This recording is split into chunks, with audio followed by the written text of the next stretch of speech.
Hello, and welcome to another episode of my 30 plus decks.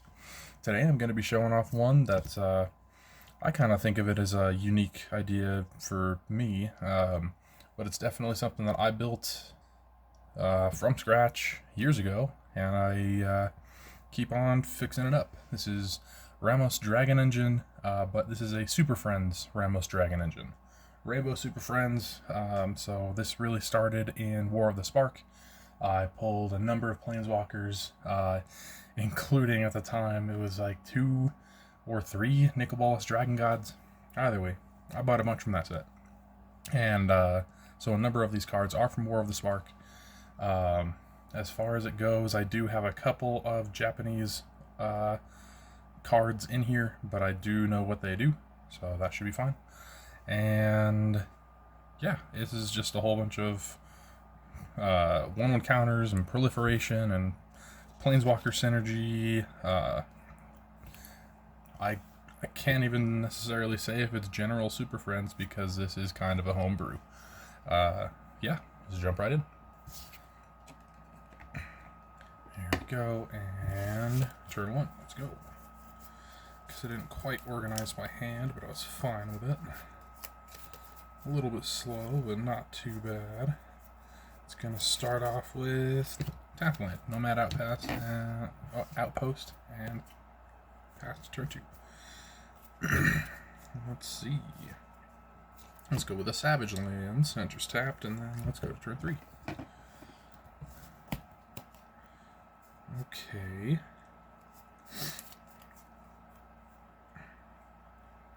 Might as well get going. Let's go with an island, and I will go blue and 2 for a Flux Channeler, so whenever I cast a non-creature spell, I proliferate. Going to turn 4. Draw. Okay. Might as well go Cascading Cataracts. And then I will cast... No, I'll take that back. I know what I'm doing. I think that it'll be something like tapping 3 for Relic of Legends. There we go. And then not Cascading Cataracts, it will be Gateway Plaza. Enters tapped, and I will pay 1 so that I don't have to sacrifice it. That is a proliferation, but there's nothing to proliferate right now. Let's go to turn 5. On tap, and I will draw. Very cool. Let's go with that Cascading Cataracts now. And 1, 2, 3, 4, 5, 6. Ramos Dragon Engine.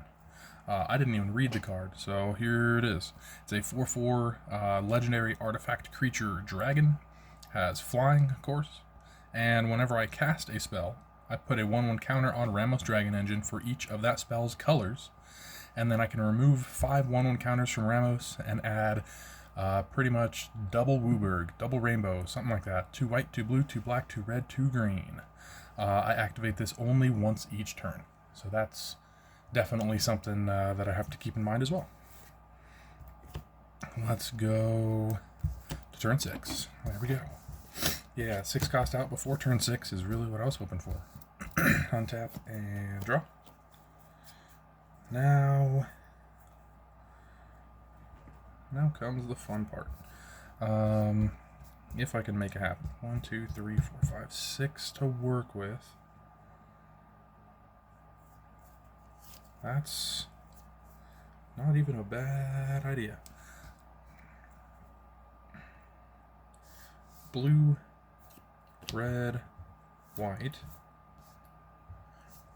1. There we go. Red, white, blue, and 1. Joda, Archmage Eternal.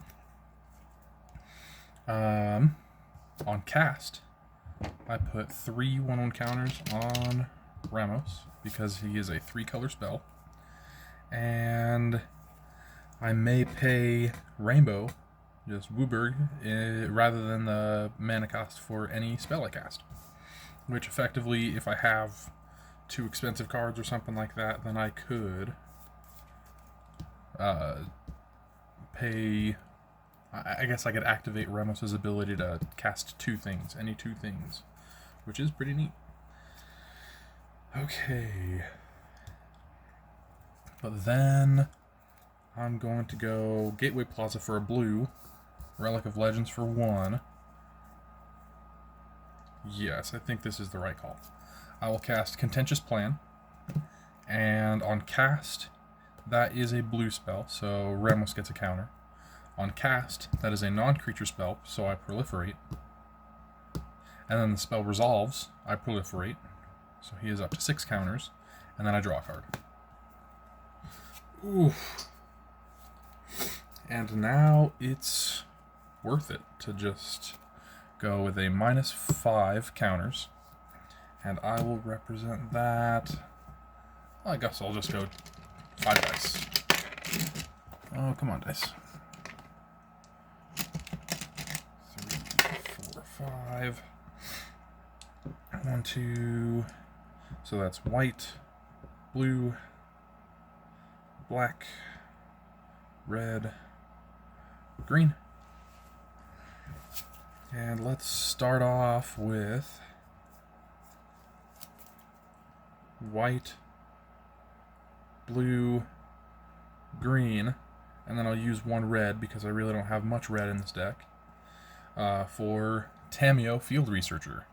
So on cast, I will have 3 counters going to Tamiyo, or so go on to Ramos because of Tamiyo's 3 colors. There we go.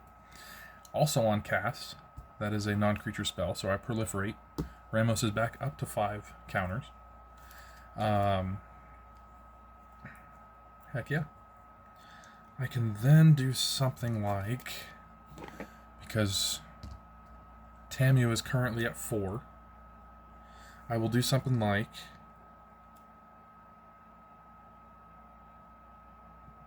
white, blue, black, red, green. Thank you, Joda. And I will cast Planewide Celebration. Bam. So, choose 4. I may choose the same mode more than once. Either create a 2/2 citizen creature token that's all colors, return target permanent from my graveyard to my hand, proliferate, or I gain 4 life. I will choose to be proliferating all 4 times, but that is in a second. So, on cast, Ramos gets a counter. Also on cast, it's a non-creature spell, so I proliferate. So Ramos, I'll just keep on using d6s. So Ramos is up to 7, and Tamiyo is up to 5. And then I will proliferate 4 times, so that's 1, 2, 3, 4 counters on Tamiyo, and 1, 2, 3, 4 counters on Ramos, which means that I can just right away -7 with Tamiyo. I didn't even read her fully, but +1, choose up to 2 target creatures until my next turn. Whenever either of those creatures deals combat damage, I draw a card. -2, I tap up to 2 target non-land permanents. They don't untap during their controller's next untap step. And a -7, which I just did, I draw 3 cards, and then I get an emblem. I may cast non-land cards from my hand without paying their mana cost. So bam, I've got all of this going by turn 6. Let's see, so I draw 3 cards. And I hadn't played my land for turn, almost intentionally, but not really. Yeah, I only have my 5 lands. So let's go Evolution Sage. This is whenever a land enters a battlefield under my control, I proliferate. I will put a counter on Ramos because he's 1 color. I will cast Grateful Apparition. That is also 1 color, so that is 1 counter on Ramos. I'm just going to move this floating black away. I think that it's going to fizzle. I don't really need it. And then I will cast Kaito, Dancing Shadow. Let's see. I'll zoom in on him a little bit more. There we go. Whenever one or more creatures I control deal combat damage to a player, I may return one of them to its owner's hand. If I do, I may activate loyalty abilities of Kaito twice this turn rather than only once. +1, up to 1, target creature can't attack or block until my next turn. A 0 ability, which I'm going to do, to draw a card. And a -2 ability to create a 2/2 colorless drone artifact creature token with Death Touch. And when this creature leaves, each opponent loses 2 life, and I gain 2 life. But, like I said, I am just going to after that, use his 0 ability, draw a card.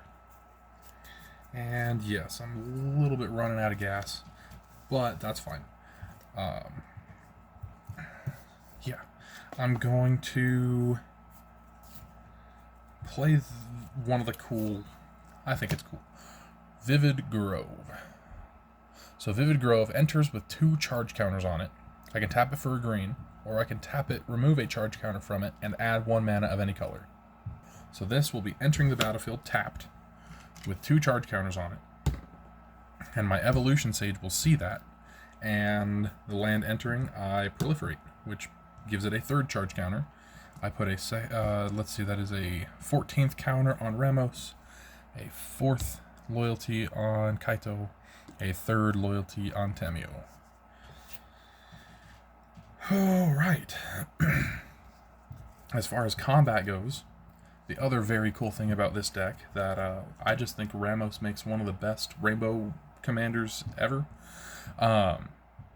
Ramos is currently a 6, 12, 13, 14, an 18, 18 flying commander. So by this turn 6, if somebody doesn't have protection, that's just a huge amount of commander. If he does deal combat damage, Kaito is only able to deal that twice if I return him to my hand, so I will not do that. Okay, let's go to turn 7. Right now I only have lands, so if I draw into nothing but lands, that's going to be kind of it. Did everything that I could with Tamio, but, homebrew. Oh, that's perfect. With that draw, let's go...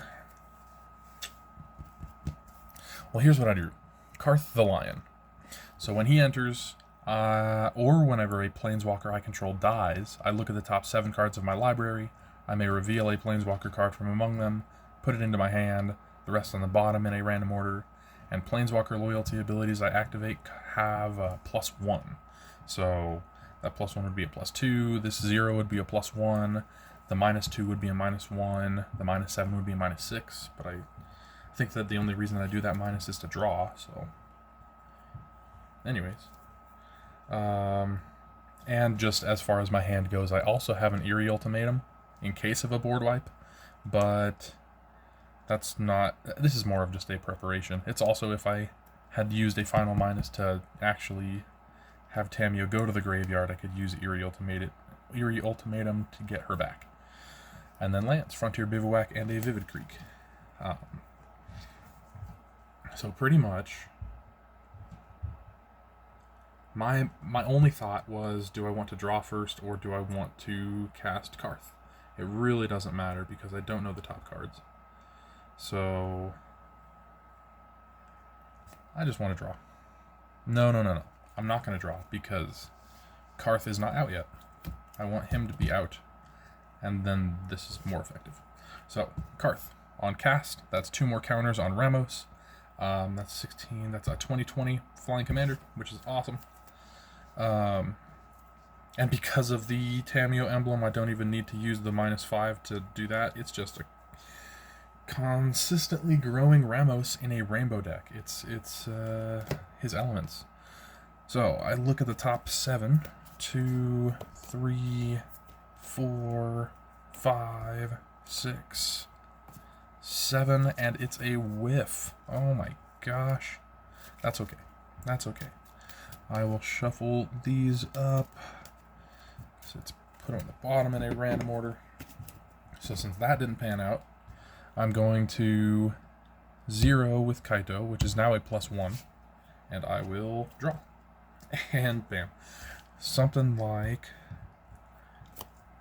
Kiora Behemoth Beckoner. Whenever a creature with power 4 or greater enters under my control, I draw a card. -1 to untap target permanent. But truth be told, there's not that many creatures in this deck with power 4 or greater. It's mostly a Super Friends deck. It's mostly that untap ability, exactly. Yeah. Let's see.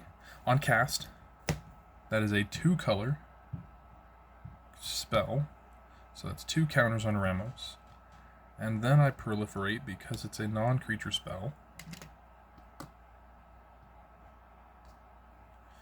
And Kiora is simply at 7.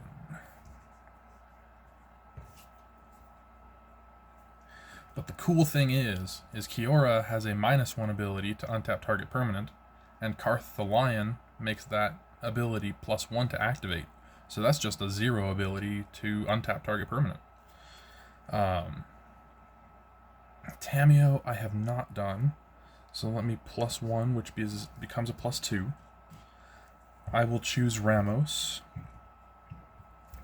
and I'd love to choose like Grateful Apparition and hope that someone still doesn't have a flyer by turn 7, but whatever. I'll just choose those 2. Swinging with both. I'm going to say that they don't deal combat damage to the player, so Grateful Apparition will not trigger, but Tamiyo doesn't need them to deal damage to a player. They just need to deal combat damage. So, drawing 2. And I keep on going. Heck yeah.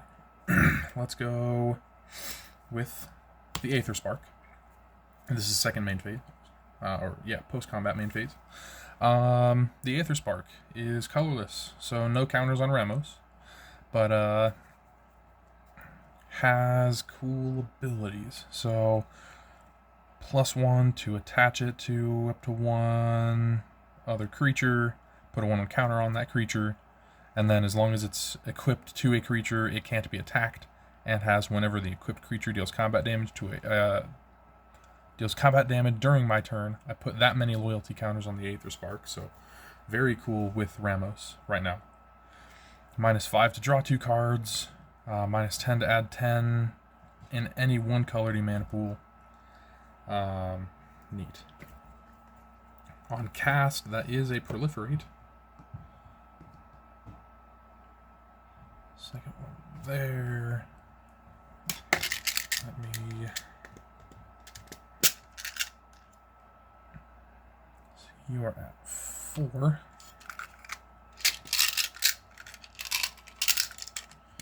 Okay. what I am thinking about doing is using this 0 ability from Kiora to untap Ramos. I'll use this +1 and attach the Aether Spark to Ramos. 5 counters on the 5 loyalty on the Aether Spark, and then that is now 6, 12, 18, 19, 20, 21. So Ramos is a 25/25 flying commander. Let's keep going. That's going to be casting Teo, the Shield Mage. So on cast, that is a spell, or a white spell. So that is 1 counter there. And then proliferate. So that is there and there. 8. Man, I guess Tamiyo did upgrade. Let's just switch them out. And that's 7. That's at 9. You enter with 5. That's 1 more counter on Vivid Grove. Alright. Teo gives me hexproof, and it has a -2 where I can create a 0/3 white wall with Defender. So I might as well just go ahead and do that. And that's a -2, which becomes a -1. Thank you, Karth, for that 0/3 wall.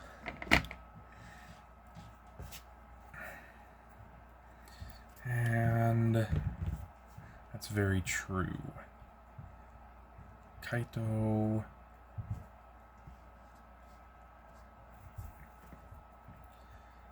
It's fine. Kiora. That's alright. That's alright. Well, looks like I've just about done all that I can do. I mean, not that that's saying that I haven't done much. I mean, oh my gosh, look at all that I've done, but wow. Cool. I'm just trying to think if there is anything more to do, because I'm pretty sure that I've already done Tamio trigger, Kaito trigger. I just did Teo trigger. I did Kiora trigger, so I can't do any of those this turn, I'm pretty sure. Because that was how I drew all those cards. To keep on going. No permanents in my graveyard for Eerie Ultimatum. That's the last thing that I can do. 1, 2, 3, 4, 5, 6. I almost forgot to play my land. Which really comes down to Frontier Bivouac or Vivid Creek. And for the memes, I'll go Vivid Creek so that I can keep on proliferating its counters too. So it enters with 2. And proliferate up to 3. Proliferate up to 6. Proliferate this up to 6, 18, 24. Proliferate Aether Spark up to 7. Tamio up to 9. Kaito up to 8. Kiora up to 10. Teo back up to 5. Bam. Sweet.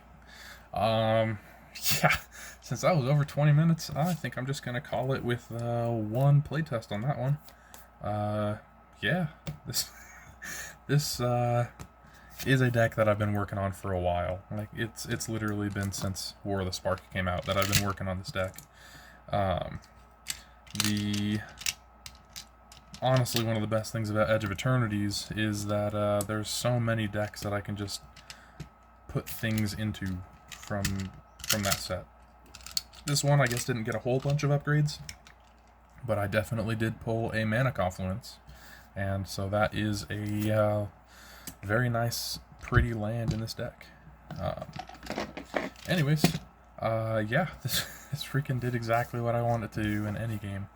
That being said, it doesn't always do that, but that being said, there's a number of tutors in this deck, you know, like Thalia's Lancers, which is just search for any legendary card, put it into my hand after revealing it. There's, what is it? Call the Gatewatch, which searches for one Planeswalker, puts it into my hand. There's Ignite the Beacons, which puts 2 Planeswalkers for my deck, you know, just tutors 2 of them to my hand. What's the other one? I thought that I had the other one where it's like, I just straight up search for a Planeswalker when he comes in, but there's Arena Rector. When she dies, I can exile her to search for a Planeswalker, so there's plenty of tutors, so I can try and do that. I don't have Doubling Season in this deck, but it wouldn't be a bad idea because of the number of Planeswalkers and the number of 1/1 counters. Yeah, this is just a fun deck. I've been working on it for a while, and I'm pretty happy with it. Truth be told, I really am pretty happy with it. Sweet. I'm going to call it and just kind of shuffle that back up while I'm talking, and yeah, I hope you guys had fun watching, because I definitely had fun playing for you. You guys have a great rest of your day, and I will see you in the next one. Later.